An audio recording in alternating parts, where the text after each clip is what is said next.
Alors que le monde l'accusa, elle donna naissance à Issa alayhi salam. Voici l'histoire de Mariam et de la naissance du prophète Issa alayhi salam. Mariam, que Allah soit satisfait d'elle.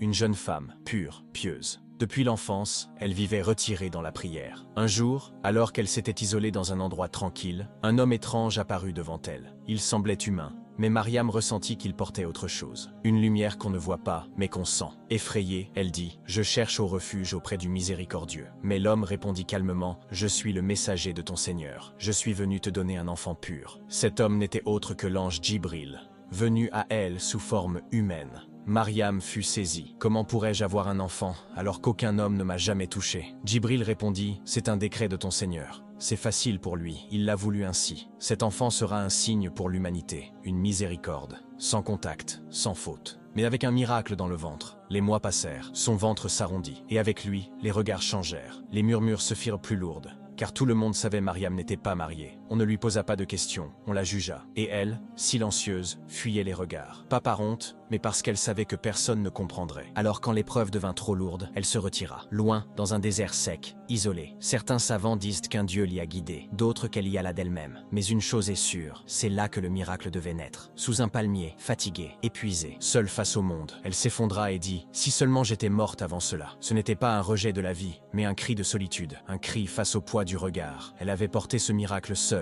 et maintenant, elle allait devoir l'expliquer à des cœurs fermés. Mais Dieu ne l'avait pas abandonnée. Et une voix descendit dans son cœur. « Ne t'attriste pas, un ruisseau coule à tes pieds. Secoue le tronc du palmier et il laissera tomber des dattes fraîches. Mange, bois, apaise-toi. Et si on t'interroge, dis que tu jeûnes en silence pour Dieu. » Et c'est là, dans ce désert oublié des hommes, que Issa, dit Jésus, vint au monde. Pas dans une maison, pas dans un palais, mais dans le silence du sable et sous le regard du ciel. Puis elle prit son enfant dans les bras et revint. En la voyant, les gens furent choqués. Certains disaient « Est-ce vraiment elle ?» D'autres murmuraient « Comment une femme pieuse, célibataire, peut-elle avoir un enfant ?» Et quand elle entra dans la ville, les regards se firent tranchants. Les voix l'entourèrent. « Oh Mariam, tu viens d'une famille droite. Qu'as-tu fait ?» Mais elle ne répondit pas. Elle montra simplement l'enfant du doigt. Et là, le silence fut traversé par une voix qui ne venait pas de Mariam, mais du nouveau-né. « Je suis le serviteur de Dieu. Il m'a donné le livre. Il m'a fait prophète et il m'a béni, où que je sois. » Ce jour-là, ce n'est pas Mariam qui répondit. C'est un nouveau-né. Et son cri n'était pas un pleur, mais une vérité, assez forte pour faire taire le monde entier.